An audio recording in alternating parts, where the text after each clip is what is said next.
welcome back to Reaper Pro Tips with me, your host, and Disembodied Hands, Quindy, Disembodied Beard, John, and... drum roll, please. Come on. Yay! Kiki! Good girl. Yes, the Lickens. The Lickens. Kiki has deigned to honor us with her presence this morning. Yes, good girl. Yeah, we did some training today, didn't we? Yeah, we're gonna do more training later. Hi, you. Hi, I love you too. Yes, silly girl, giving me lickens. Who's a good girl? Sorry for the delay on the stream. Kiki's food arrived, and I had to take a few minutes to stuff it in the freezer. So it didn't thaw, right? We didn't want your food to melt down. That would be bad, right? Yeah. Good girl, Keeks. Good girl. Alrighty. oh, right in the mouth. All right, off. Yeah, you know you got your mama. No. Okay, Papa. Hold on, I'm gonna get her chew. Can you get a no hide? You can be in here if you want your no hide.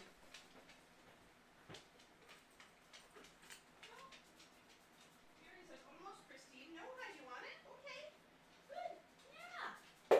You can bring it in my office if you want. You want to bring it in my office? You can. All right. Good girls. Time to work, Kiki. Knitting with pokey tools? Kiki seldom has a bad day, Valandar. Kiki seldom has a bad day. I don't think, unless she's sick, she's not having a bad day. So. Basic pokey things. Yes, I have to make sure I didn't miss anybody's resub here. But yeah, sorry, I had to put the Kiki's food in the thing. Oh yeah, the two socks.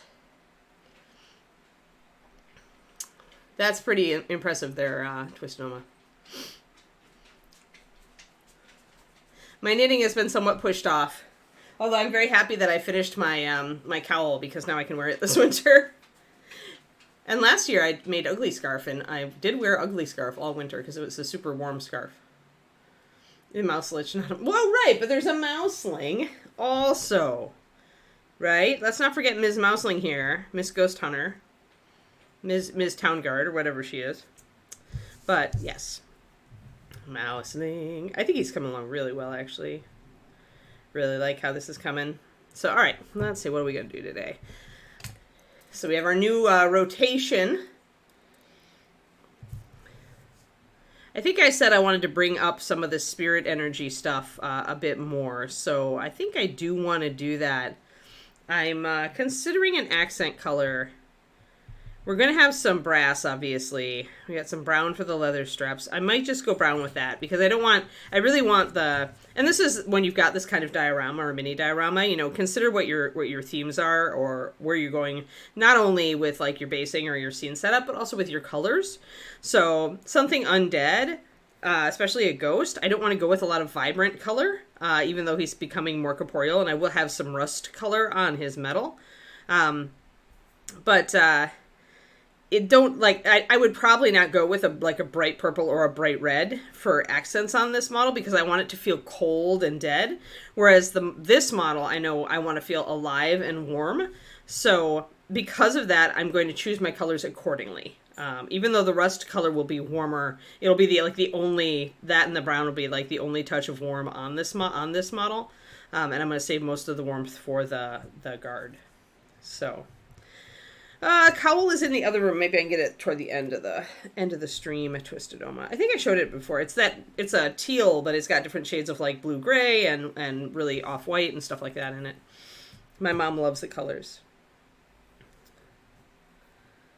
You got all the Pokey Tools. All the Pokey Tools. Awesome. Oh, I forgot Cynthia's card over here. There we go.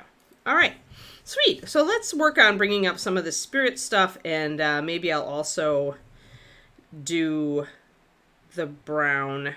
I do want the brown to show up a bit.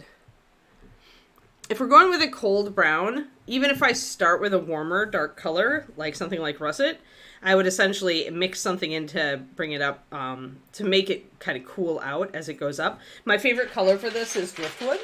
Kiki, enough. Enough. You're going to be exiled. That's enough. Heekster is like totally bored. Nope, you're done. Bye. Exiled. Exiled. Bye. Exiled. No. Yeah? No. Haven't you, Bob? Oh, hold on.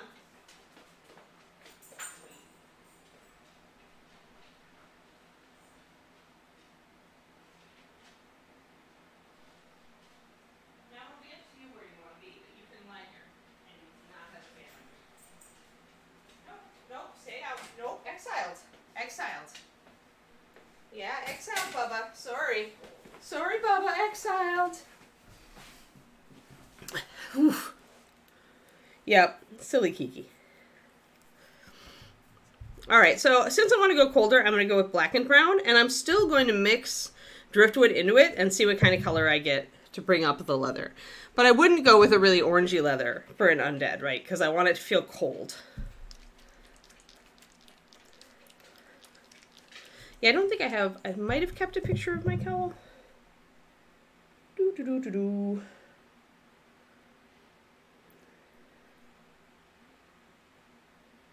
Let me see.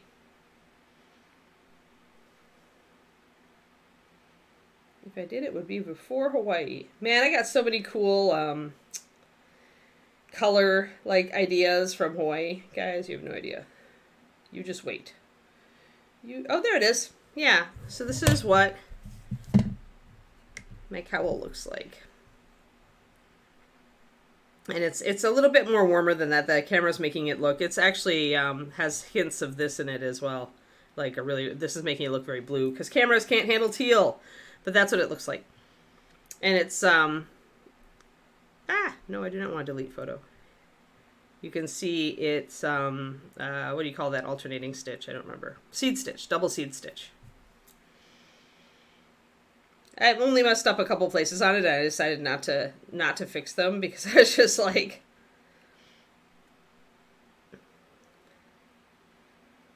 but yeah, I got lots of cool ideas for more parquet flooring and stuff too from Hawaii.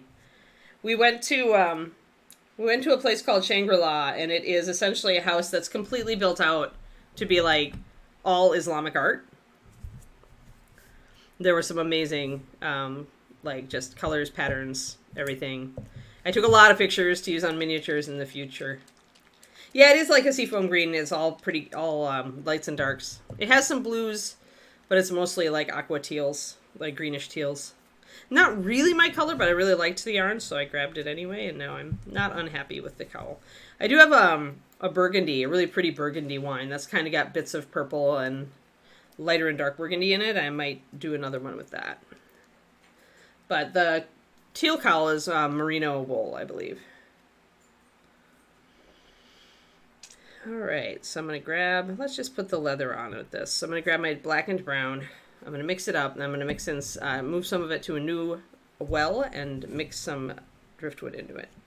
And driftwood is good for this because it's the only lighter grayed out brown. If you want to use something like leather brown, you could, but I would add a drop of gray as well. You could also use desert stone.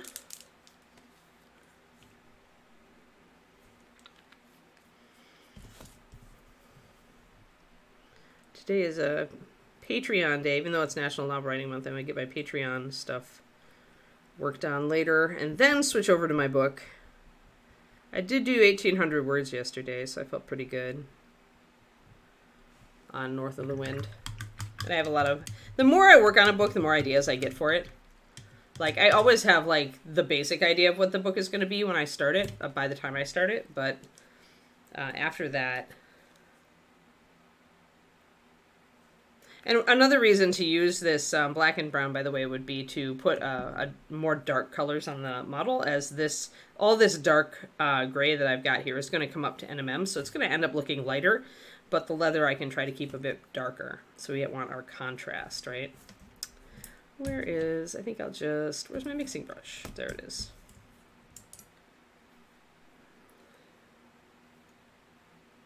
Right, but it also has Nepalese art. It is everything. Remember that Islam is not just like the Middle East. Remember that there's Islamic culture like across the world, Pendrake.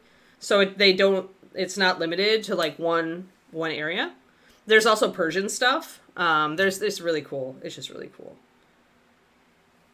But yeah, the house was created by a lady named Doris Duke, who essentially traveled with her husband after they got married. They did kind of a tour across Europe and into Asia, and she fell totally in love with the Taj Mahal and all of like the art surrounding that.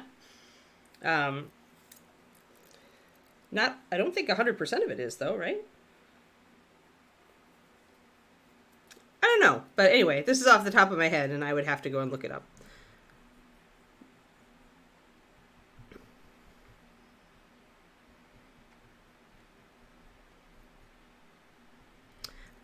I mean, definitely there are predominant religions in various locations. But anyway, so this house was created like she bought things from artists. She commissioned works, and she also did reproductions of pieces that she really liked. But it's really some of the stuff. I think the oldest thing is like 1300s. I'd have to go and look. Oh, I need a smaller brush. I need a smaller brush for this because this is tiny, these little straps. So there isn't much brown. There's going to be just a touch of brown on these straps, and then I'll do the leather wrappings in it as well.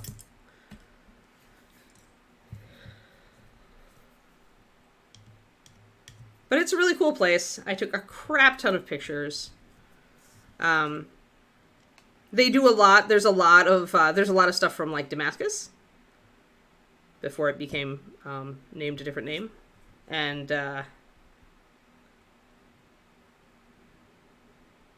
it's got just really, really cool. It's just a really cool place.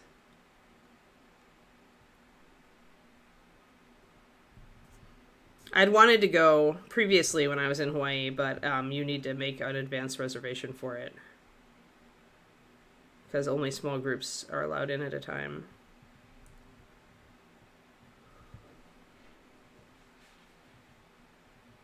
So I was happy to finally be able to get there. David liked it too. He likes Islamic art for the, like, there's a lot of really cool just shapes and designs that come from there. And he's used that on miniatures in the past. So, but I think actually I'm going to be doing a Patreon thing coming up, probably for $10 tier, about adapting a real world design to something on miniatures. But I think instead of the Islamic, I'm going to actually do Polynesian for that. I kind of have an idea.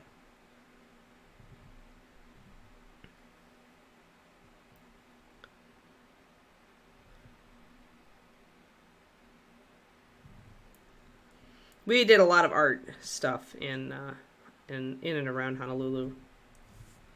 All right, so this is a very dark, very cold color. You can see it. It's barely got warmth to it. So last night I thought Damascus was different now. Maybe I'm thinking of a different word.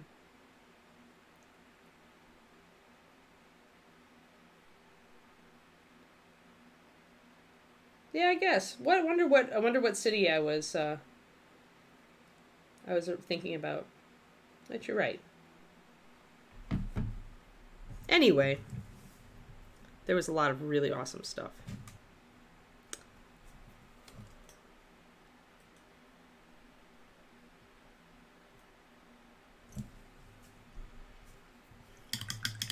Yeah, I just checked it. I don't know, Pendrake. No, I was probably just thinking there are so many different like areas that art there was pulled from, and I know several of them had like names of antiquity that have since changed, so I'm probably just misremembering.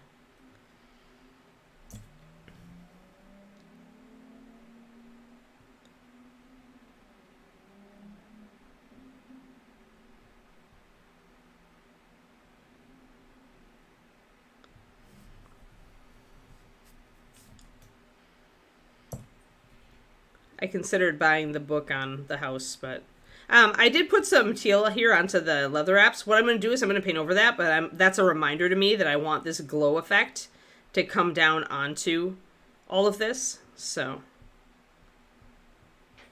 I'll do 2 mixes for my highlighting. I'll actually do a mix with the teal, the Spectral Glow, or Phantom Glow, whichever one I'm using. That color that I use for things that I tend to reach for all the time for ghosty things, Phantom Glow. So we'll do a mix of Phantom Glow with just a tiny bit of the brown in it, probably, and then I'll bring it up to pure Phantom Glow. Yeah, maybe Constantinople. Because I know that Constantinople's name has changed. Everybody who listens to They Might Be Giants knows that Istanbul instead of Constantinople.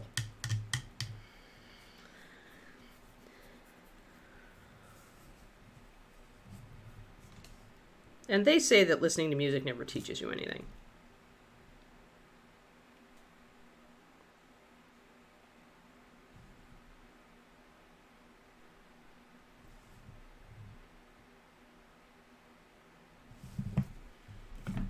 Let me see.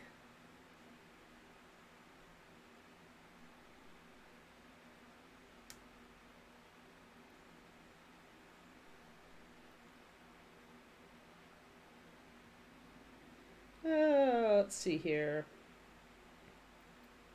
Oh, Vogue did an article on the house. Interesting. I just looked it up just to see if I could see what some of the things were. It is a very pretty house. Was looking for like a better picture from the air maybe, but did not have one inside of here.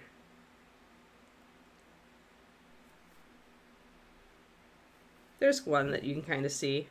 So like you can see that the pool is done in a cool shape, and then all of these, all of those windows. It's pretty darn cool. Anyway, the reason that Islamic art can be cool as a source of inspiration for like freehand is that it tends to be very geometric.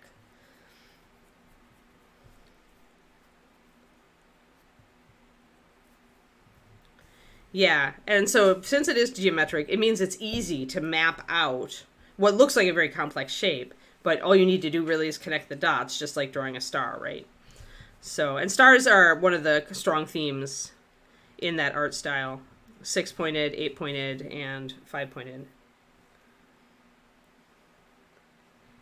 Yeah, I'd have to read the complete thing about it, but it's a really cool place. If you ever go to Honolulu, I would recommend booking it. You get about 2 hours in the house. You have docents who are there who essentially will answer all your questions about parts of the house, how old they are, where they come from, all that stuff. It's pretty neat. It's just my thought. So yeah, really happy that we went there. And at some point I will use some of that stuff probably on a miniature. I just need to find the right mini. So I'm going to transfer some of my black and brown over to 2 wells. And I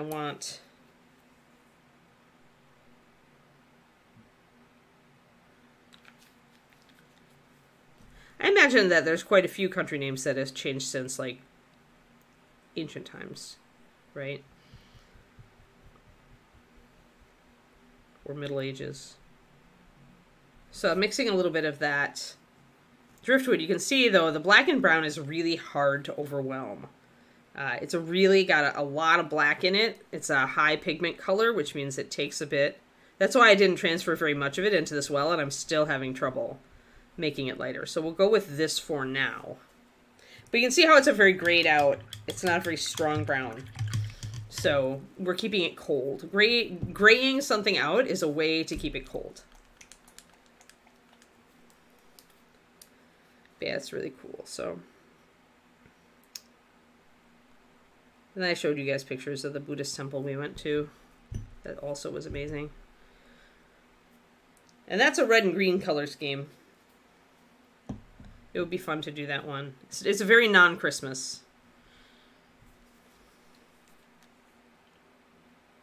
Boop. Oh, good news. Good news on the writing this morning. I've managed to wean myself off of checking my dashboard every day since I'm not in the middle of a release or a promo, and I have sold 7 books so far, and it is the 7th. So I have sold an average of a book a day, which was kind of my first like goal to like go for. But more importantly, these sales are just coming from my Amazon ads and Amazon showing people my book. So I'm not doing anything like other than those, which I've had running for a while. I do throw a new set of Amazon ads every once in a while, but in general, they are working, which is great. So if you didn't know that I wrote 2 books actually, and I'm writing a 3rd book, but it's a young adult fantasy based on Norwegian folklore. And I'm really happy that it's doing so well. Because for an independent author, to start like making that amount of sales is like puts me in actually a fairly small section of authors.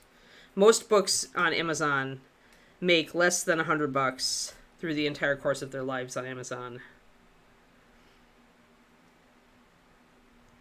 That's mostly independent publishing, indie authors, self-published stuff. So I'm definitely in like a top level of that. But now we'll see how far we can push it. I'm very excited. When I see that kind of thing, it makes me all excited to get the next book out. So that's why I let myself check this morning. And I was super happy. So we're putting that first highlight onto the brown. Yeah, if you're going to keep scaling it up, then you got to keep writing books, right? But that was always the plan, so. But yeah, so I'm spending about, like, for every $1 I spend on Amazon ads, I'm getting $3. So my margin is actually very good.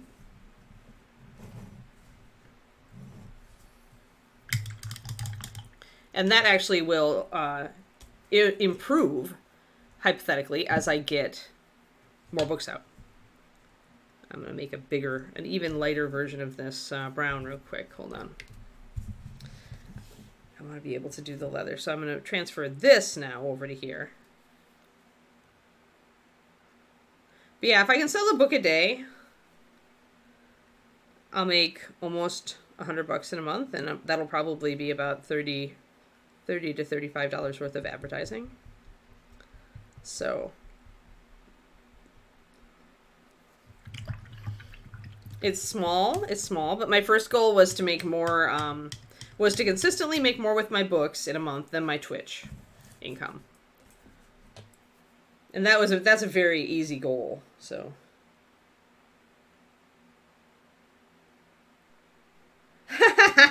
No, there are. I mean, being on the self-publish Reddit, there are a lot of people who just write like a book that they want to be a reality, but maybe it's a subject that other people really just aren't all interested in, or they're not very good writers yet, or I've seen a lot of people just like writing cross-genre books that have a lot of genres mashed together, and those tend to be very, like, they don't find a big audience because a lot of people prefer to read like one genre definitively, or 2 at most.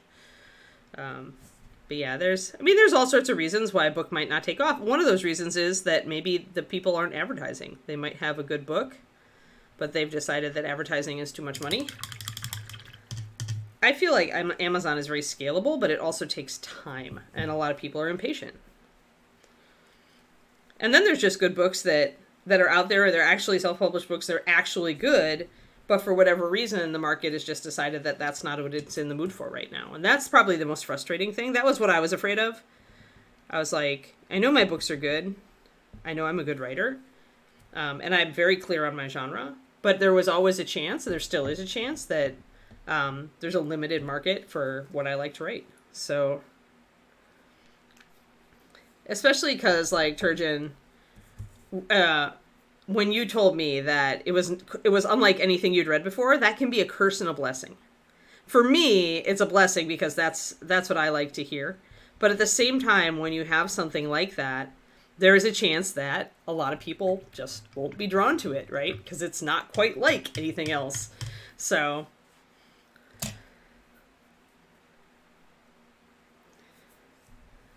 So it's kind of like an interesting path to tread, but I'm very happy that my books are actually profitable, because it means I might be able to scale up if I want to scale up my advertising.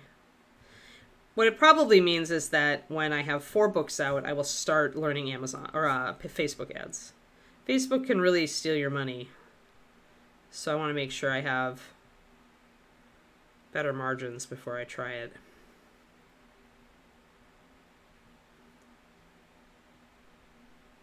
So I'm just lining a little bit around these the little buckles. Let's get close. There's such little area here that I'm not able to highlight. You can see a little tiny highlight there. There's not a lot of room to highlight. So I'm going to keep my highlights very small. Probably am going to use some pure driftwood just for a top highlight. Facebook is something that I normally avoid, Pendrake, but unfortunately, it cannot be denied that Facebook ads tend to work really well for authors. So just because I have personal, like that's partially why I did go with Amazon first. Well, that and I just felt like Amazon made sense. Like if you're going to run ads on the platform that the person comes to actually look for a book, right? But Facebook is better for targeting. There's going to be 4 books no matter what, Turgeon. You don't have to worry about that one. It's how many books will we go beyond 4 will depend on what kind of reach we have at that point. But I mean, I imagine I'm going to keep writing these books. Because of all like this series, this really is like the genre and the type of thing that I love, so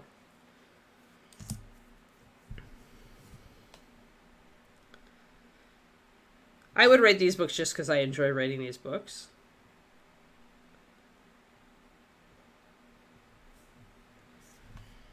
Because I'm not, obviously, I do have other income sources, so it's not like I'm just all about the money on this one. I'm just happy to see that I'm profitable. So when you have an unprofitable book, that's when, as a self-published author, you have to stop yourself and say, would I be better served writing something else?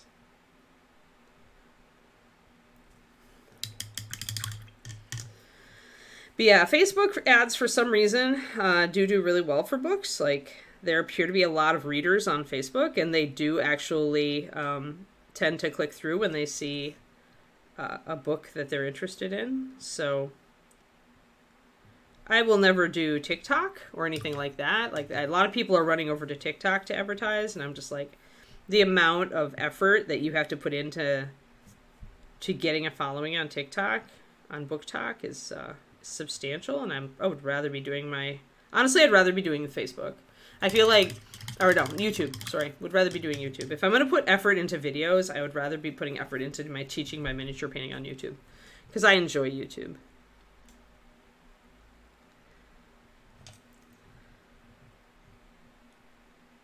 So, maybe in a while after I've put out a lot more fundamentals type videos, I will do just a video on my books, just to let people know that they're out there.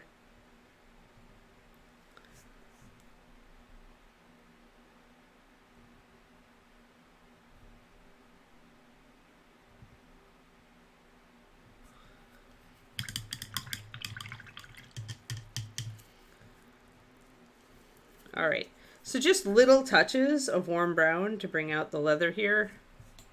You don't have a lot of room, so you really can't do a lot of texture or anything, but I can bring up the leather just a little bit. And these are metal, obviously the buckle's metal, and we've got metal caps at both ends. I'll make those kind of a washed out brassy color probably. Over here we have even less room, so we have to be very tight with our highlights. So small, if not a small brush, one with a super fine tip like this one. This is my Da Vinci Maestro Series 10, size 1. Still the best brush I have for super fine detail. Although the Robloff ones that Kirill uses, the Russian ones, I just don't have them up here on my thing, so I haven't been using them a lot. But they also have a fantastic tip, and that's the Rubloff. So Roubloff. It's a Russian Klinsky brand. But Kirill uses them. They're really good for super micro detail because they're so fine. They're so thin and they're so fine. So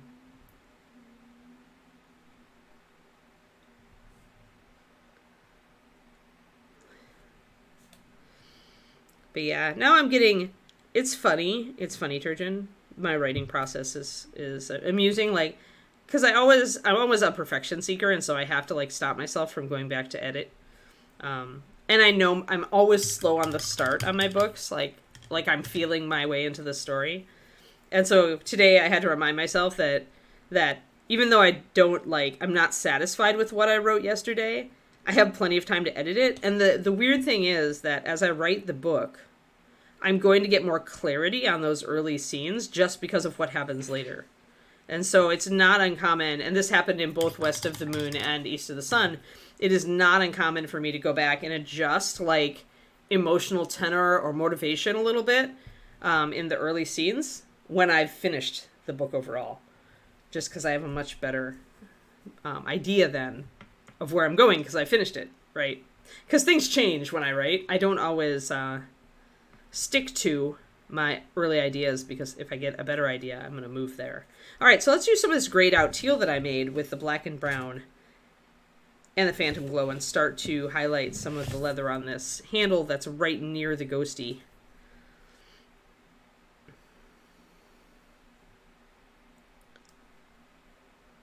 Oh, that's really cute, Quindy. That's nice. Maybe I should order some more. Do you order them from Russia? Or do you order them from do you order them straight from the company? So we'll get some of that highlight color going in there.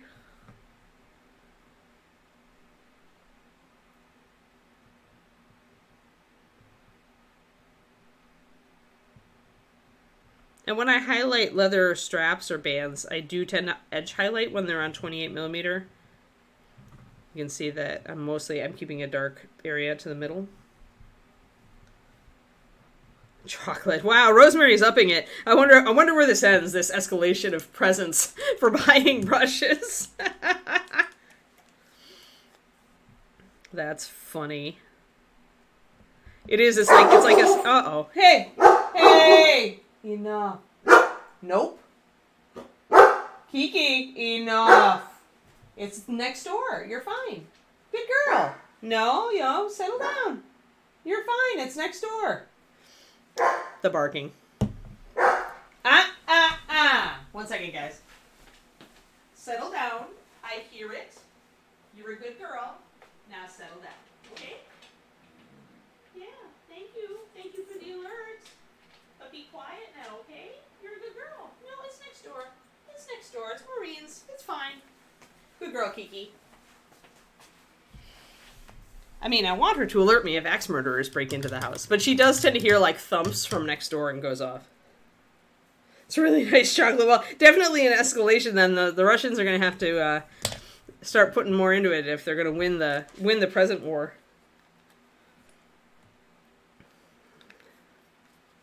Because chocolate, like, they're serious, that Rosemary Company. They're serious. All right, so I'm going to mix up a 4-to-1 mix of my Phantom Glow real quick. And I am going to bring that right up next to the sleeve there of our Mousy. Oh, you direct order from them, yeah.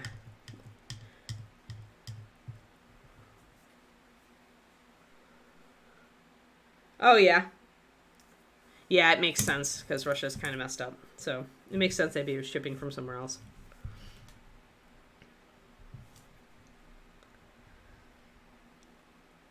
That's good to know about the process.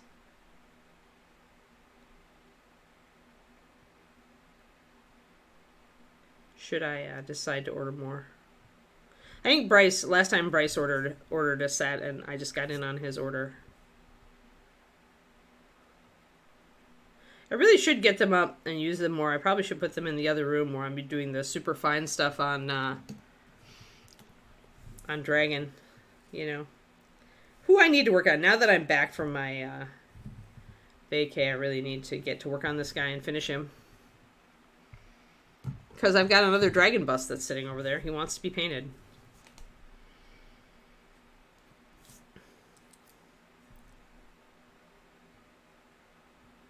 That's actually a pretty good analogy, Turgeon. Oh, okay, so Kazakhstan.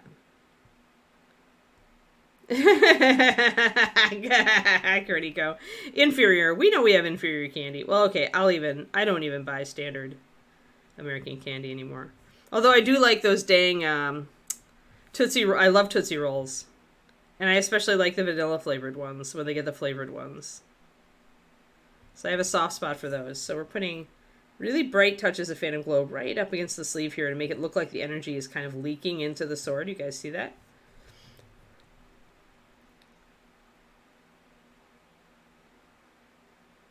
Nice. But yeah, it's the way my brain works. It's just interesting, Turgeon. It's like I'm halfway between a planner and a pantser. I always have a solid idea of where I'm going, but once I get into the story, the characters are like, actually, we're gonna get there, but we're gonna take a route that you didn't actually think about before. And this is a much better idea, we promise you.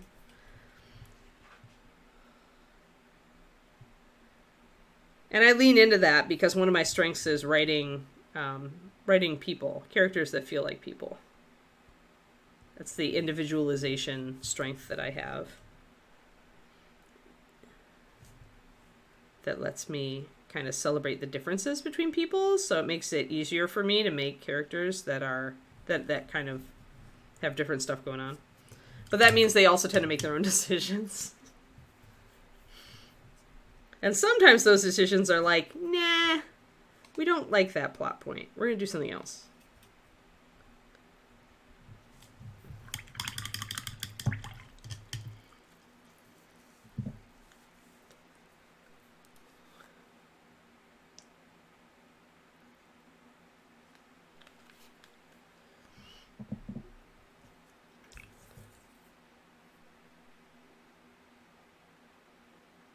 Yeah, that's good. That's good lifespan there, Kroniko.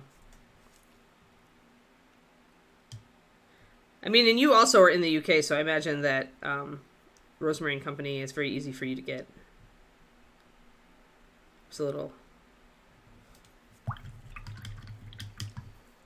which is cool. Yeah, I mean, I still follow the subway, but it's like I take side routes.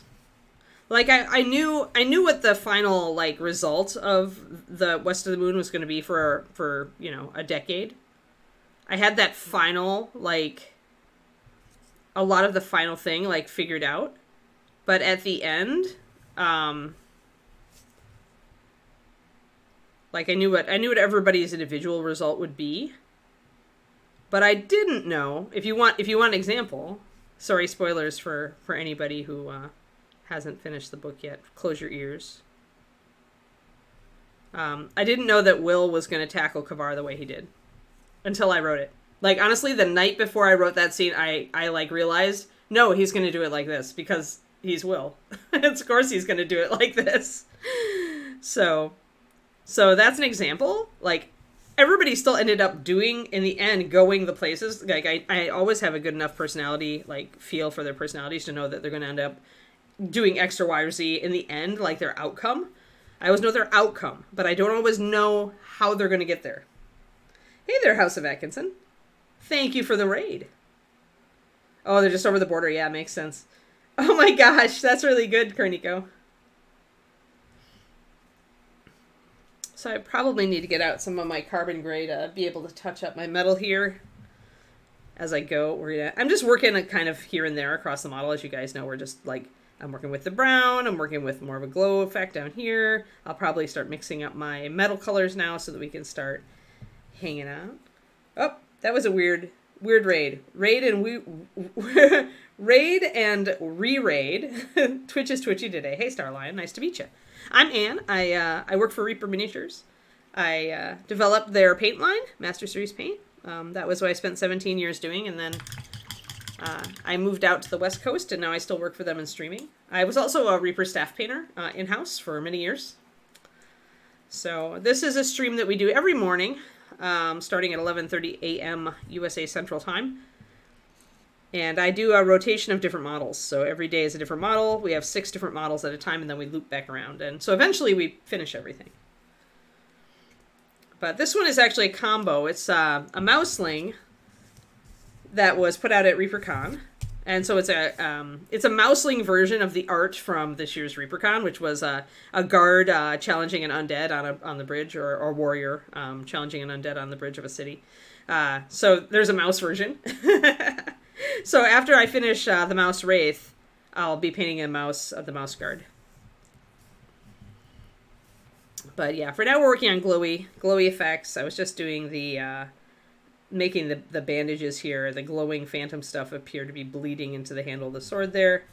It's a big part of making a ghost like that actually has physical items, like kind of makes sense visually, I think. Yeah, they are really cute. Gene created the Mouslings, Gene Van Horn, one of our sculptors, and so he still does them here and there. He started out sculpting them manually, like out of green stuff, and now he's digital. Yeah, it is fun. It is fun. So maybe we'll have to do a little bit of not necessarily a diorama base, but like a longer base where I can do like the wooden planks of the bridge underneath their feet. Although it looks like cobbles, so maybe it's meant to be a stone bridge. But maybe we can do a little bit of a scenic one with this. I do some more elaborate basing from time to time. We're not working on... Hold on, let me grab one to show you. So we're not working on this model in rotation right now. I went out of rotation to do some Halloween minis during October, and so I'm going to finish some of those up. But one of the models we were working on before is this warrior, and I did the scenic base for her. So we used cork to build it up. And then I sculpted the griffin head out of a combination of cosplay and green stuff. So the griffin head exists so that this little 3D printed signal fire can go on top of it. So I'll be going back to this model actually as it gets, maybe in December, depending on when we get done with other models, because I want to do snow on it. So we'll be adding snow to the rocks and everything. Doing a snow base on that one. So that's part of why I decided to drop that one out of rotation for a bit. I'll finish her up when we're a bit more wintry. Yeah, long oval is exactly what I was thinking, Pendrake. I have to order some of the cavalry bases anyway for the Ed model, so...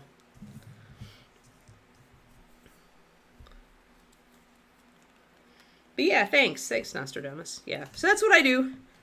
We just work on Reaper models on this stream. I also have my own stream that goes on most Saturdays at 3:30 p.m. USA Central Time. And I usually am working on bigger stuff for that one from different companies. So I've been working on this Adventure Cats Owlbear. Also has a base that I've been building up over time. So we've been doing that. Been doing the feathers. Now I've got to get the fur done. So the fur is the next step. But yeah, so I do a lot of bigger stuff on my own stream.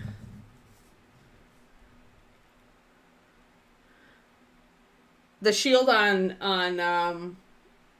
it's sculpted to be 4 panels, Twisted Oma, but I did the comet.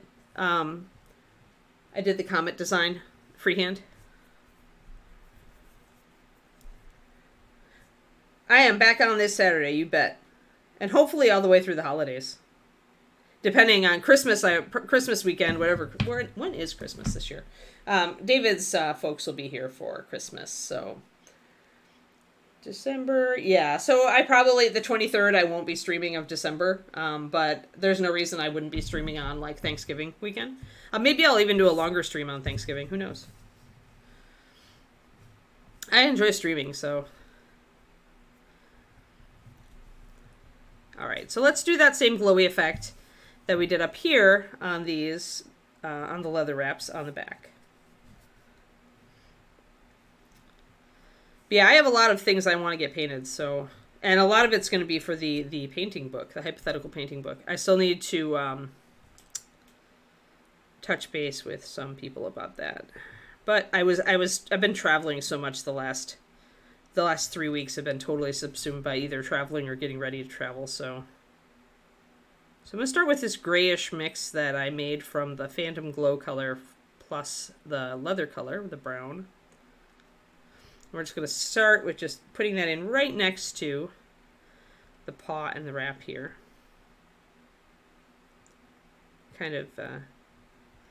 make them feel like they're more connected. Hey, Daffodweir. I'm 100% Minecraft. Well, you had your break, right, Quindy? That's great. It's always great to take a break and play some good old computer games. I mean, I have been neglecting my Overwatch, and I keep thinking about trying the new Diablo expansion. I kind of want to play a Barbarian and see if I like it. I want a class I can face roll with, because the dance steps are just hard for me. And I've played Druid now for 2, and I think I don't like the way the werewolf feels, and I always wanted to play the werewolf. So since I can't play werewolf and really enjoy it, I think I'm moving away from Druid and going to Barbarian. I would try Rogue or Mage, but I just feel like they're too glass cannon for me, and if a monster hits me, I'd just be dead, and then I would quit. I would rage quit the game. So yeah, I need something more robust. Yeah, I heard it was. I mean, David's playing it. Yeah, it's a teal color. It's actually Phantom Glow. So there's some colors that I made for the paint line, House of Atkinson, that are really meant to be used for glowing things. Like they're a very intense color with white added to bring it up, and they're really meant to be used like they are, but then highlight with white, like I did up here on the ears, to kind of create that glowing effect. So there are a couple of them. This is one of the kind of undead ghosty ones that I made, and I really enjoy it. I use it a lot. All right, let's get this back here. And I'm going to use that color. I have that color full strength in my palette. Unlike a lot of painters, I use a well palette. I like it because it gives me more control over my paint consistency. So I'm working with this palette right now of colors. I do need to mix up this gray because it's my armor color, my starting armor color. Don't want it to dry out, so...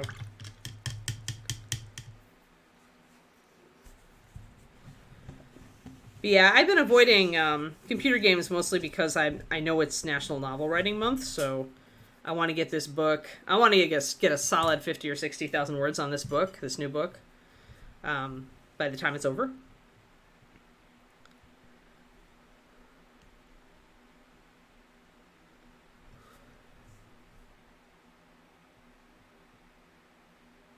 All right, so I'm going to put some pure Phantom Glow up here right next to the sleeve. Like the undead energy is seeping onto the sword blade. And I need to put a little, fade in my brown a little bit more there.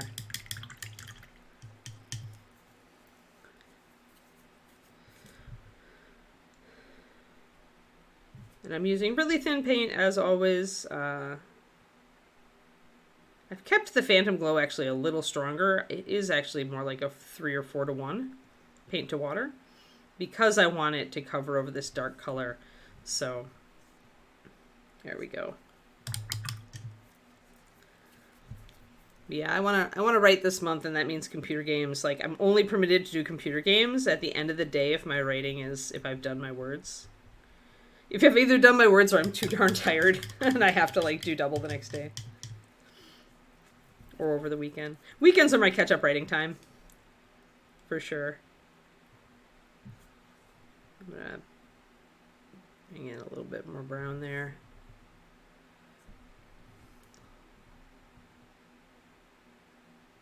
Because, yeah, I need to get this, I need to get the 3rd book of the series out by, I would like it to be out in February.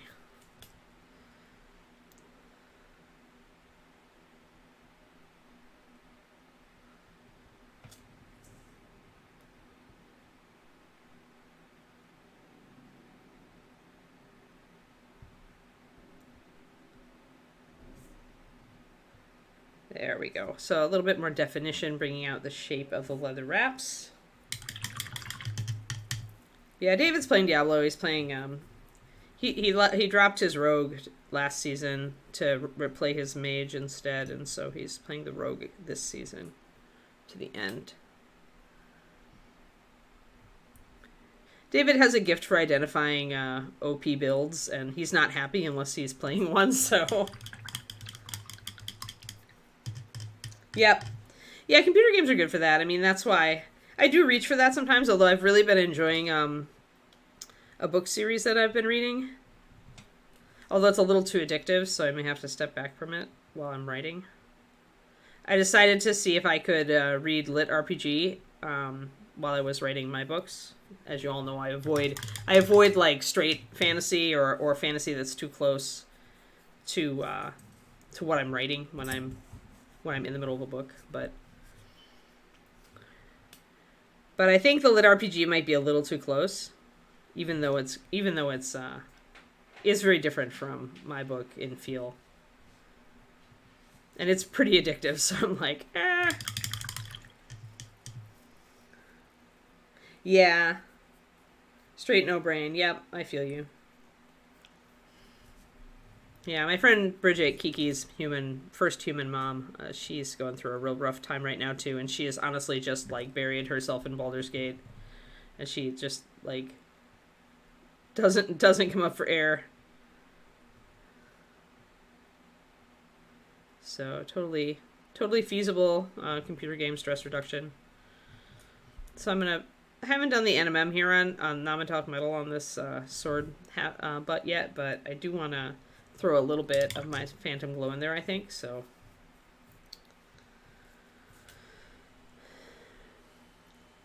but yeah, I also want to be painting. Like I said, I want to finish. I want to put some of my painting time into my dragon bust. So.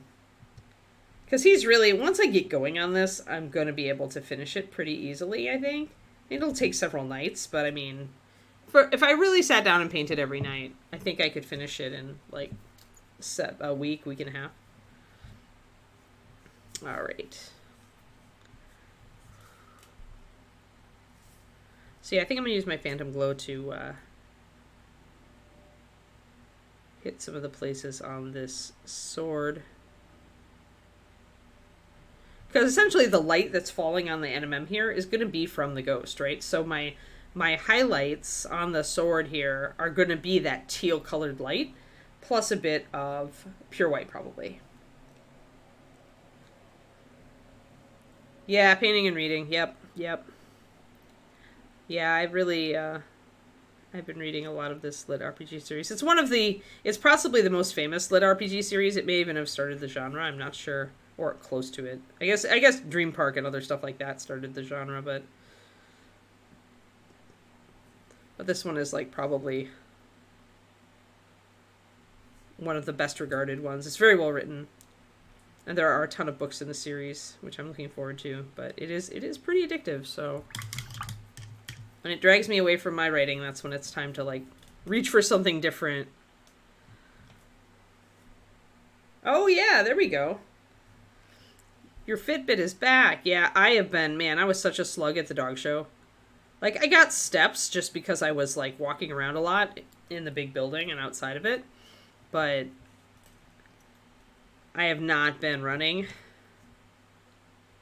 Like, I was so tired every night when I get in from the dog stuff that I couldn't even. Most of the time I would hang out till I totally shut down, and then I would go up to my room and just read.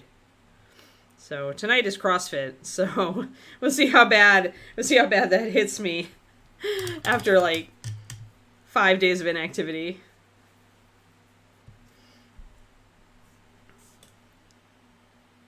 And last night David wanted to take me out for our date anniversary, our first date anniversary. So I didn't have time to walk or run after that. There we go. So just a little bit of that light color where I'm going to end up putting highlights on this, the butt of the pommel of the sword. And we'll do it on the other side as well.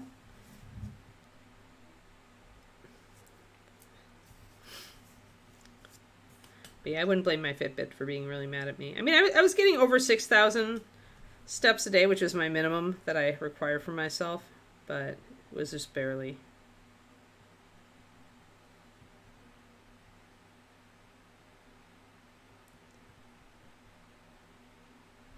So we're putting kind of a highlight on the top, which is coming from here, but then this glowy stuff down here is also going to be casting light, so we've got that highlight on the bottom as well.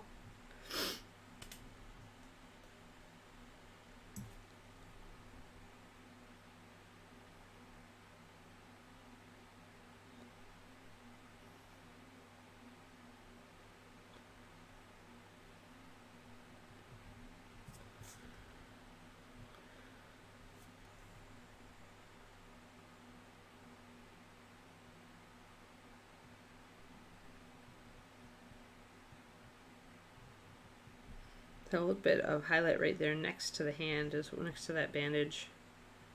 And I'm going to bring that color up by adding white to this Phantom Glow.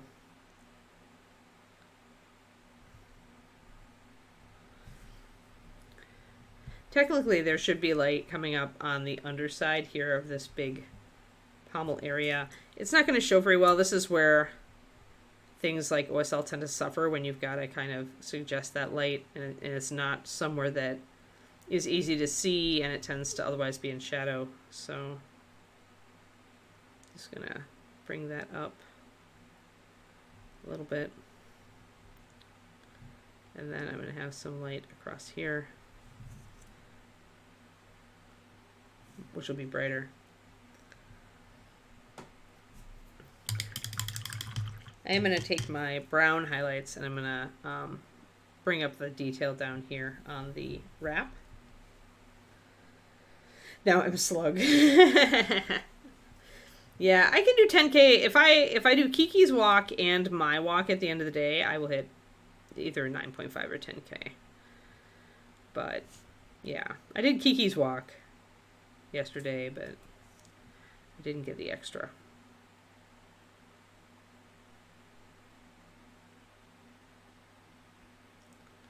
But CrossFit will murder me tonight, so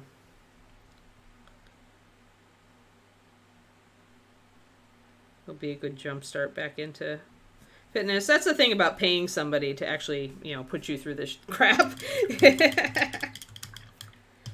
NMM, yeah. A lot of people do, because it's like, and I'm going to be doing NMM on this model. But it's because it's not a mechanical technique, House of Atkinson. It's like a conceptual technique is what I call it, because it's all about understanding how light falls and reflects. So it's not like you could have the best blending in the world and your NMM might still look wrong, just because you need to struggle with that idea of light and where your shadows go, where your highlights and where your reflected light goes. I have a Patreon, and I did do a simple NMM PDF not long ago on a sword, how to paint a sword with NMM. I think it was a PDF. I don't think it was a video. I do both on my Patreon. But I also am working on, if you don't have the cash for Patreon, or you just are not into Patreon, I do have a YouTube. Quindy just spammed my stuff. My YouTube right now, I'm doing a series on the fundamentals of mini painting, but now that I'm mostly done with the fundamentals section, I'm going to start branching out and doing free videos for my YouTube, free short videos on just various aspects of miniature painting, and I will get around to the NMM after I've done. I am kind of going simplest to more complex, so it may be a little while before I tackle the NMM on there, but eventually my YouTube will have some free stuff on that. I'll be simplifying that a bit more than the Patreon. The Patreon, I let myself go a little bit more in depth, because YouTube people like short videos, and that limits me as to what I can do. But I enjoy both. I enjoy doing both, so behold the spam. But yeah, so I'm painting big, 2 words on YouTube, and the link is there in the spam. I also have a free level on my Patreon, and that purpose of the free level is pretty much you get access to those YouTube videos early. And it also is nice because it kind of lets you know when they're up. I'm going to try to be pretty consistent about how often I post. I was posting just once a month, but this month I'm going to try to do at least 2, and going forward as well. But yeah, so that's the stuff.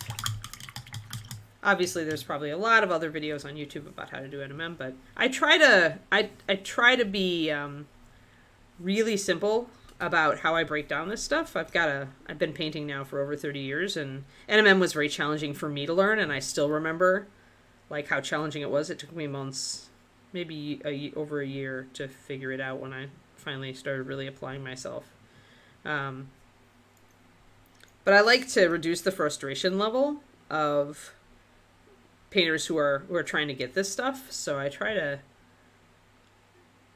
to find a way to teach it that makes it clear and as simple as I possibly can make it, and then work on, you know, okay, now you've got that, how do you elaborate on that, right? Because NMM increases in difficulty depending on the complexity of the surface. So the simplest thing to do NMM on is probably an angled sword, a blade. Not a flat blade like this. It's actually much harder to do it on a flat blade like this. Next easiest would probably be like just a clean breastplate, slightly rounded breastplate, or a shield with nothing on it. But it can vary at that point. But swords are good to learn the kind of the basics, how to think about it. Well, thanks, Glitch Mythos. Yeah, I have a very analytical mind, and I spend a lot of time thinking about the best way to teach a subject. I was never interested in being like the best painter in the world. Like I was never interested in being the rock star there, but I really, really do put a lot of effort into trying to be one of the better teachers of this stuff in the world. For me, the reward is seeing people come into this hobby, get their feet under them, and really, like, whatever their goal, really knock it out of the park so that they are really happy with their hobby. Like, that's what keeps people in the hobby, and it also keeps the hobby spreading. Because the more people love the hobby, the more they tell people about the hobby. So that's always been more my goal as a painter. I can still bring it as far as, like, technique to the best of them, but I get more reward from teaching than I do from competing these days. Uh-oh.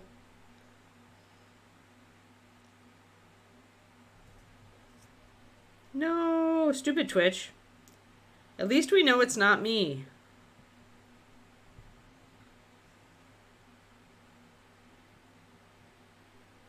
I was actually afraid it was going to be like that yesterday, Quindy, with the rain that we got. Because out here, our power lines, I swear, you like change the weather at all and everything goes down. That includes internet. So I'm doing a little bit of that highlighting on the underside of the armor here, because this light from this glowy effect is going to be hitting it. I think it's time for me to mix a lighter aqua. All right, well, we'll see. Let me know when the glitchiness ends, Quindy. If you see it stabilize a bit. I'm going to mix up a Phantom Glow white mixture. More white than Phantom Glow. I'm probably going to go 4 drops of white and 1 drop of Phantom Glow. I want to make a Phantom Glow off-white, essentially.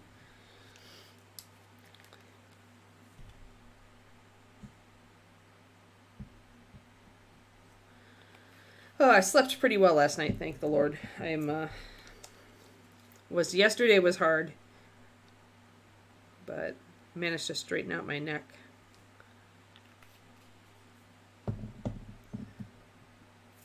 We're okay now. Awesome. So yeah, so I'm mixing up this this color right here to go with that. I want a punchier highlight that I can use to highlight up to this, like the ears up here in the face we did. Right. Yeah, it's just where we are. It's like, I roll my eyes because here I'm in Silicon Valley, and everything is just like so fragile. Like, it's like if any place in the world should have good, solid internet, no matter what, it should be Silicon Valley. But no.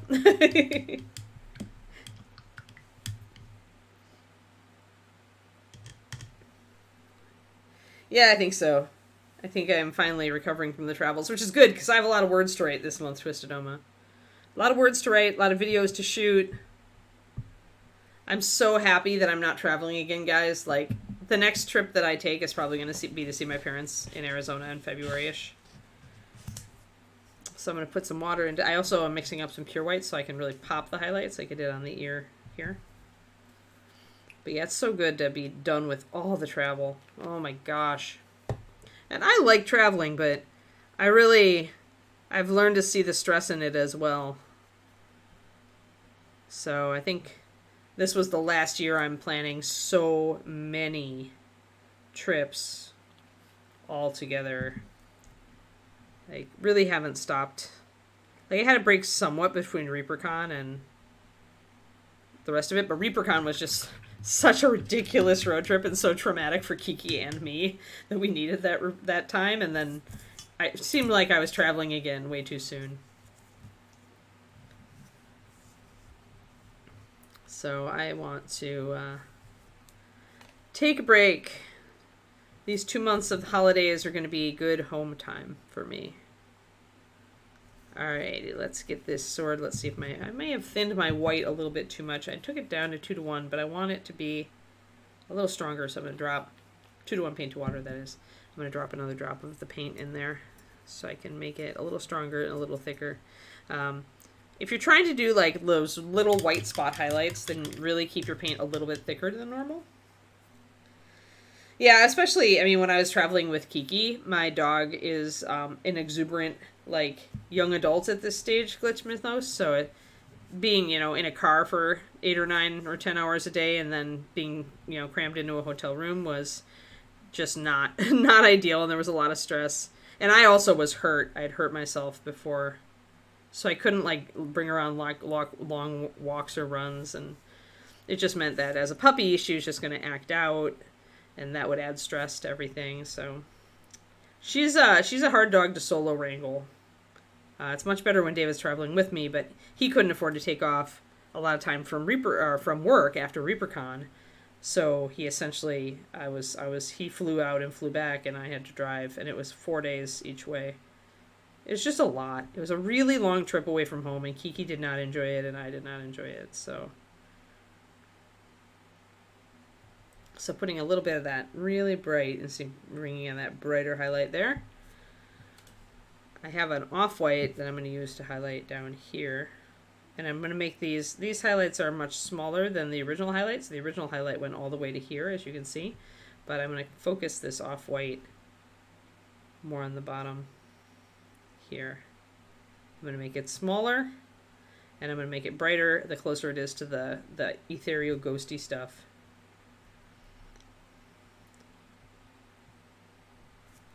And I'm not going to use a pure white on the underside here. This is reflected light. But yeah, I definitely had, like, even this dog show, the thing about the dog show is that I'm one of the, like, kind of pivotal people in my dog group. So there's a lot of, like, social pressure on me when I'm at one of these things. It's like working.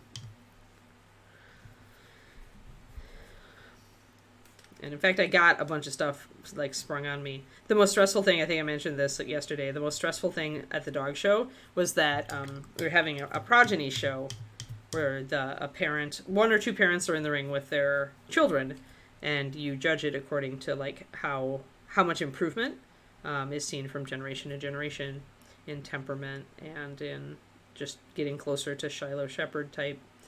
But I got that essentially sprung on me. Hey, Anne, can you judge this? Like 5 minutes before. And the actual judge from the show before, an actual real AKC judge who's been judging for decades, wanted to go in the ring with me and watch me judge. Like, how much pressure. That's like judging a painting competition with, like, Kirill standing over your shoulder, right? Or one of the other big names, Alfonso, or oh my God, right? And the problem is that, like, the show organizer, she just is not, she's never organized enough to just let me know beforehand. I've told her so many times. I told her afterwards, I'm like, Maya, you can't keep doing this to me. I don't operate well in these circumstances, and I get really angry. But she's like, I know, but then she doesn't know enough to actually remember. So yeah, so I went in the ring with a like 30 or 40 years experience AKC judge, and he watched me judge the dogs. And I am not a professional show judge, right? I am not certified through anybody except our little club of Shiloh Shepherds. So it was like sweat, right? That's like Julie watching you sculpt, right? Which Julie does. But you know what?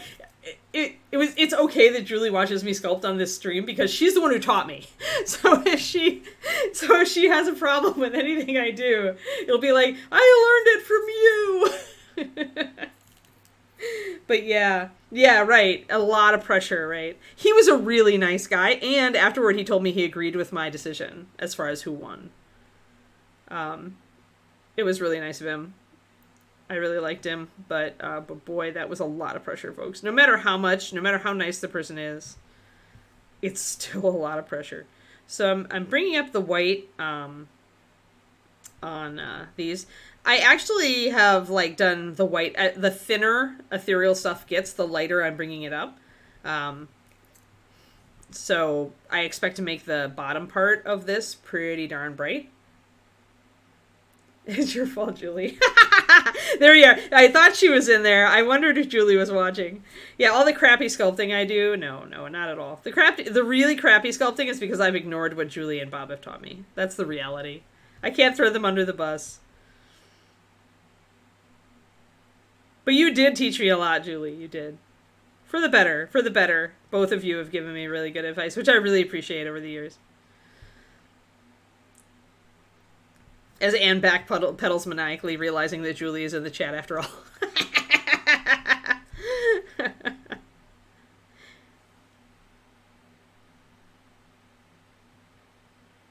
It is pressure. It is pressure. I won't lie. When I'm sculpting on stream and Julie's in the chat, I'm like, wow, I better not totally screw this up. Or they're going to be like, what did we teach you?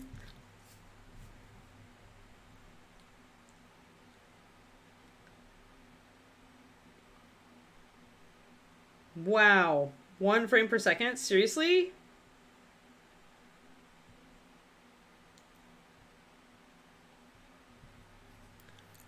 Yeah, sorry about that, guys. Sometimes we get that. I actually just upgraded my computer to get rid of a lot. We got rid of a lot of issues with that.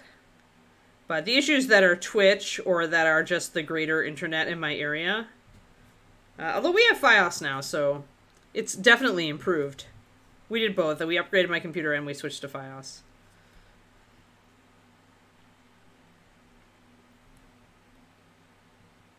But we can't control twitchiness from Twitch or stuff that actually does affect the greater internet network. Fiber optic is still fibers, so it's still going to be influenced by weird crap.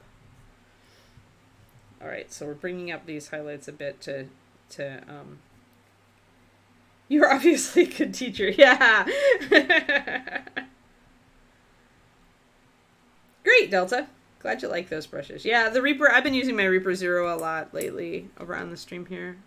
I like the Zero just as a workhorse, but my favorite workhorse by Reaper is actually the 0/5, the Aught 5. I painted a lot of, I staff painted a lot of figures for Reaper with that brush. But I like a little bit smaller brush.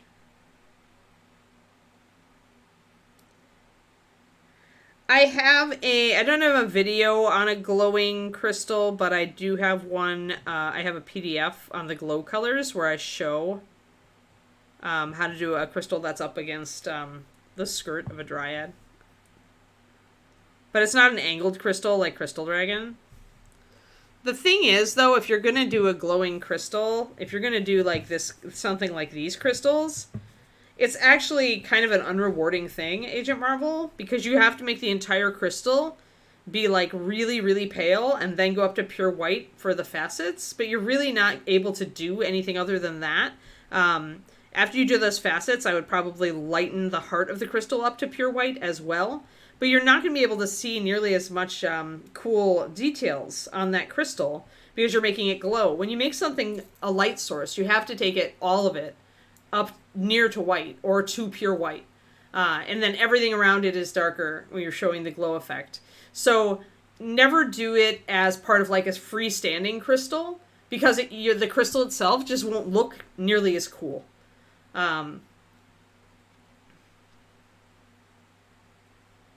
Yes. I'm not truly ragging on Julie. Julie and Bob taught me tons of stuff. But yeah, so if you're doing something faceted, I actually wouldn't make it glowing. If you have like more like a globe or a very simple crystal that doesn't have all the cool detail, then you can glow it. But otherwise, I feel like it's a waste of a beautiful, like a beautifully sculpted crystal where you could do so much more with beautiful colors. So I would not usually make a faceted crystal glow.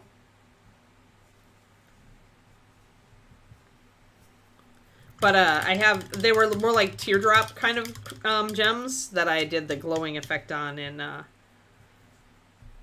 Patreon PDF. It was a while ago. That was glow color, probably 2019. You can find a complete index of my Patreon stuff on my Discord in one of the channels there. I take this really close up to white. Oh, and I need to highlight this back guy, this over here. Oh, yeah. Yeah, then make it a really light color and do the edging in pure white. And if it's big enough, you can make like the heart of the crystal, like the bottom part of it, a little bit more close to white, like blend it up. But then you've got to make it go out from there. I've done a couple of OSL, simple OSL stuff. You probably want to look for like, I think I did a directional OSL one. On my Patreon, I label everything with keywords really well. I'm starting to make collections now, so I could try to put together an OSL one. Although I haven't done a ton on OSL, I've done a bit. Object source lighting, for those who don't know what OSL is. Essentially glowing objects. But if you search for OSL as a keyword on my Patreon, you should come up with it.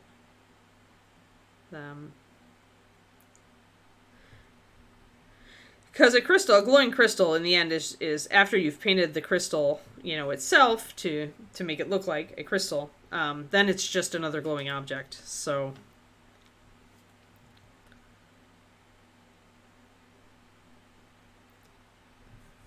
I'm just trying to get some lighter. You can see how I brought up this to be more ghostly white, and now we're playing with a lot of this. But I do want to get the back half of this.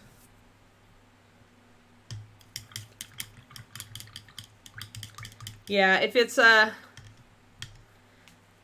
really small, then you might just end up painting the whole thing like an off-white of the color of your choice. Like if it's going to be a purple glow or a yellow glow, just go for an off-white of that color. But if it's out-held in that, like if it's that little gnome holding the gem up here, it's going to be very difficult to do OSL with that. It's much easier to do OSL with items that are held closer to the model.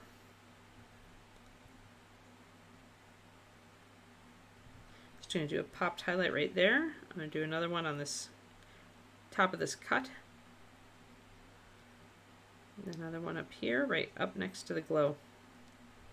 To show where the glow is coming from. Since these bandages are really pale, I'm bringing them up to pure white, and that helps to source the glow.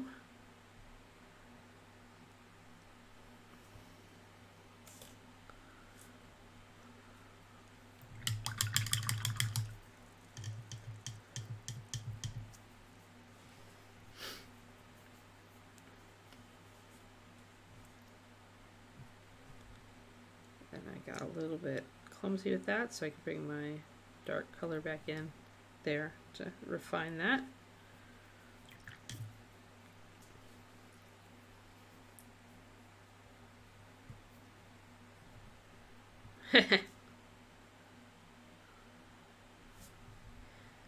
Maintenance people probably tell stories about your apartment, Wendy.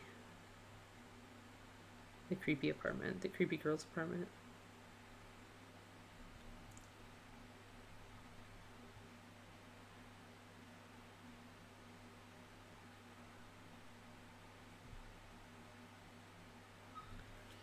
Okay, I have to ask Wendy, did you ever watch Mystery Science Theater 3000?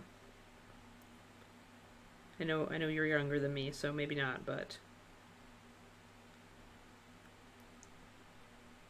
there is a song that Tom Servo sings in one of the earlier seasons called "Creepy Girl," and I just think of you.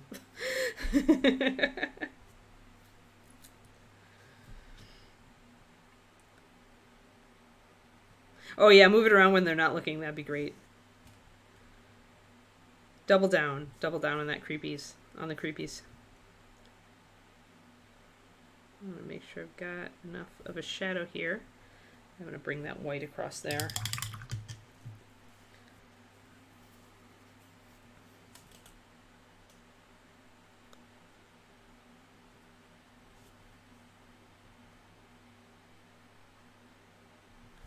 So I want to introduce some light here.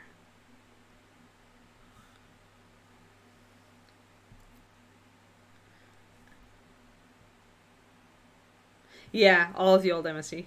I think it's one of the beach. I forget. It's one of the beach caper shows, movies that they watched. I think there was one girl who was just like obviously like if the 50s had had a goth girl, she would have been it.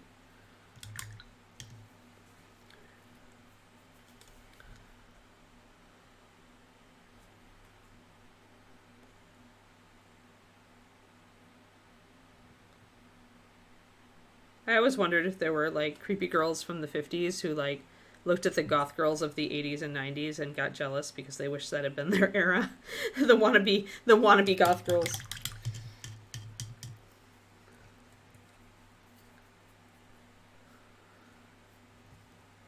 Yeah, right. When they are in, you have to revamp your whole apartment life. I know. So we're pretty much adding in a white highlight here on the upper edge of this, and I am kind of trying to make it. It's got to be like the light coming from there, and it's got to bounce toward the eye of the viewer, and this feels like the right angle to me, so I'm just going to run with it. And then I need a shadow under it, which I've got.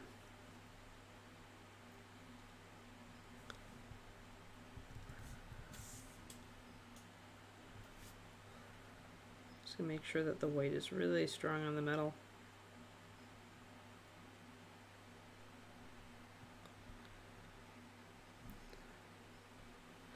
Oh, they have a Twitch channel? Of course they do.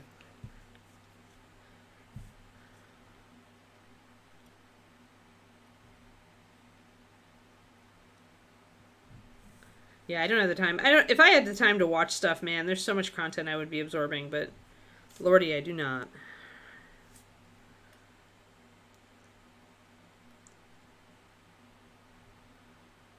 Like, I haven't even finished watching Overwatch World Cup yet, so don't spoiler it for me if anybody out there is a Overwatch esports fan. I just, since I was on a trip, but you'd think that on a vacation I would actually have more time to watch it, but honestly, I was staggering into my hotel room at like 10 p.m. every night, ready to fall over. So you can see how we're just bringing this up with the white, just like we did up on the mousy ears up there. We've got this the sword hilt looking really good right now. I'm happy with it. I'm going to make sure I pop the highlights a little bit more on this other side, make sure they're really solid. Catalina Caper, thank you. I knew it was one of those beach ones.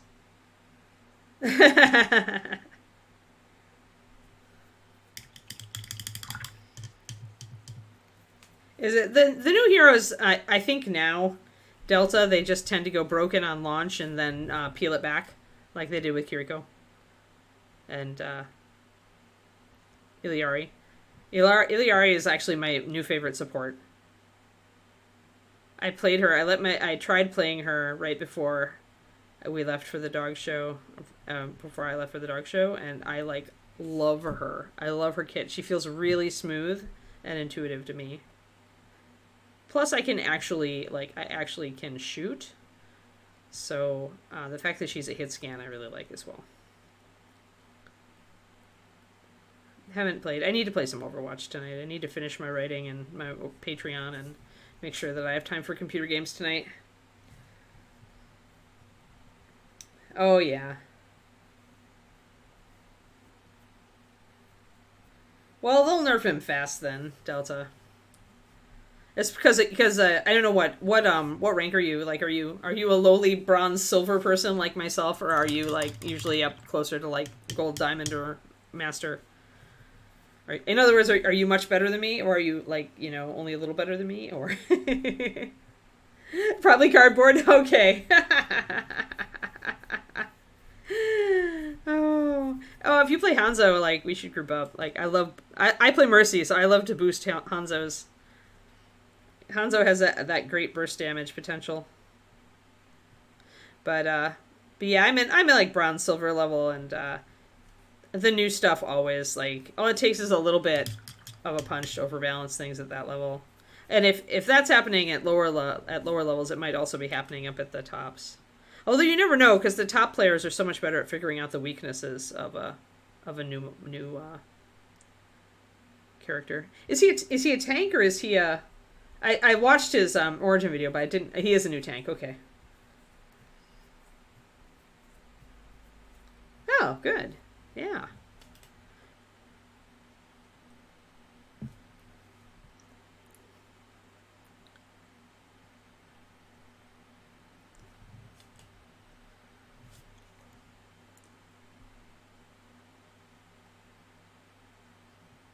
Yeah, I do love my Overwatch. I bought the new Battle Pass. I was like, hopefully I'll have time to play through it. I like the Lilith Moira. There's some other good ones too. There we go. Yeah, he's a tank.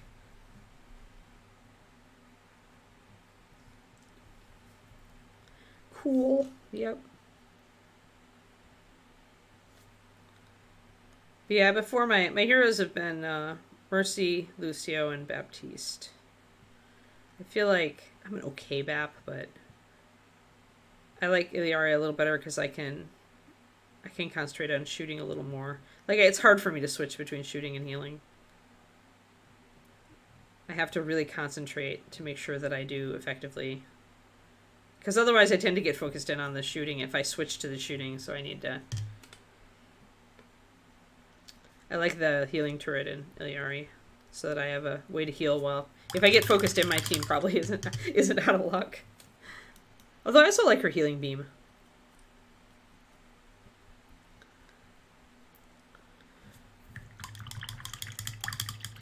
Yeah, she can melt. Yep. That's what David plays when we play together. He plays Moira on support. And he is not afraid to go seriously into the back line searching for the enemy supports, so...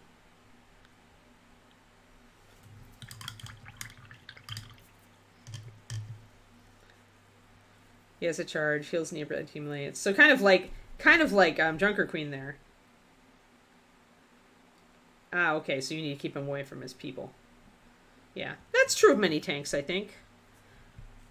Is the isolation thing. It's usually the way to get around them. I'm going to add a little bit of a line between the bone there, the bone and the ghosty stuff there. Just to make it separate a little.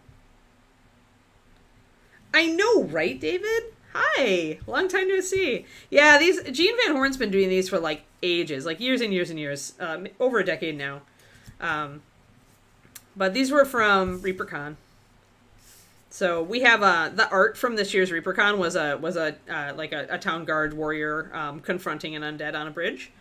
So he did a mouse version of it. I love the undead wraith mouse. Like I had to absolutely just paint this one first. So, but we'll paint the little girl mouse guardian afterward. But yeah, it's cool. I really love the wraith mouse. Is really neat.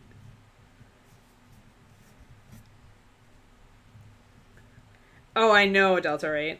Yeah, we're talking about Overwatch, David, but I'm also painting, I swear. I'm not just talking about video games today, I swear. Oh, but it's 10 after 11. Dang. Everybody's like, la la la, we won't tell Anne the time. We'll just let her, go on for another 3 hours. Hey, Kiki needs her walk, you guys. I was surprised. Oh, that's right, I exiled her. That's why she hasn't come in. Because she was being a bad girl. And distracting me. You were just typing time check? You enjoy drawing mouse bones? Cool. Cool. Yeah, I've been traveling. I haven't had a lot of time to like read or watch anything, or I'm just so glad it's over. Thank God we're not traveling for the holidays. I forget, when is online con? Are you still doing that, David? I do, because I think I definitely watched the first and second one, but I forget what time of year online con tends to be. Oh, bye, Crowley. Have a good meeting.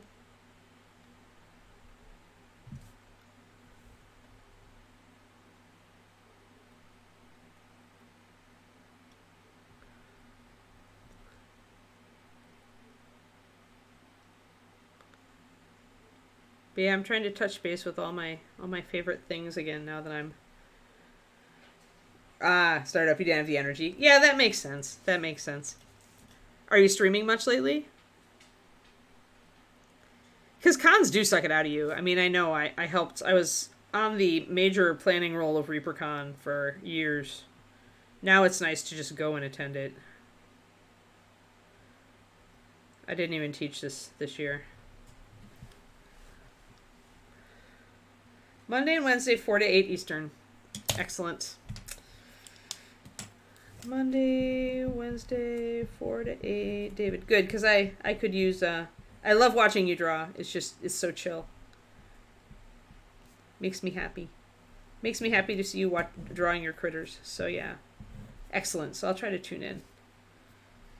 Maybe I'll tune in tomorrow. Oh, right. I did remember the community draw along, which is really cool. I have not been doing my 2D art. So David is really cool, guys, and if you don't know who he is, he does the Mouse Guard comic. He is a tremendously cool artist, and it is super fun to watch him draw, so you should totally go over and give him a follow. And you should read Mouse Guard, because it is really, really super cool. Medieval fantasy mice. I love it.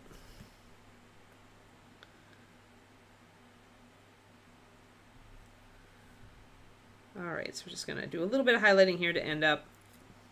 Hey, totally honest, like I first saw your work because our art director, Ron Hawkins at Reaper, had one of the Mouse Guard books, I think it was Winter, on his desk, and I was like, what is this? And I picked it up, and like just, I fall in love, because I'm an artist, I fall in love with art styles, and your art style is just brilliant. I just love it. It's like some things you look at, you know, when you look at certain artists and like it just lightens up part of you, like you just feel lighter, you feel happy and light. That's what your art style makes me feel like. Like that's just, I just love looking, like some art styles I would just read for just that, but your stories are good too. So I've self-published a couple of novels in the last year. Finally. Not books that I wrote like a decade ago and that it took me that long to actually turn into something readable. So like, I appreciate a good story too. It's totally sincere, man. It's great. Keep doing what you do. I think every artist needs to be told that. Every artist, every writer, every creative needs to get the double thumbs up and then keep doing what you do, right? All right, cool. Well, guys, we got a lot done today. We got our, I'm okay with the leather over here. We got the pommel of the sword is looking really good right there. We started highlighting some of the ghosty stuff. We still need to do a lot of this NMM, all of this steel up here. So maybe we'll prioritize that next time, getting the blade of the sword and the shoulder pads and the armor here will also make some of this spirit energy leaking up into the armor as well. So that'll be fun.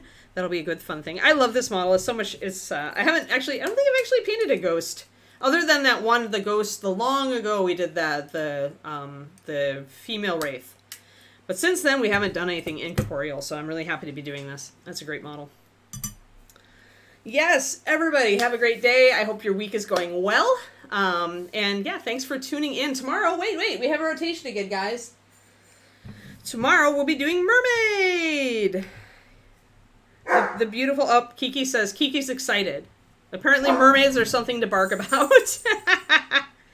But yeah, we'll be working more on her. I'm really happy with how she's turning out.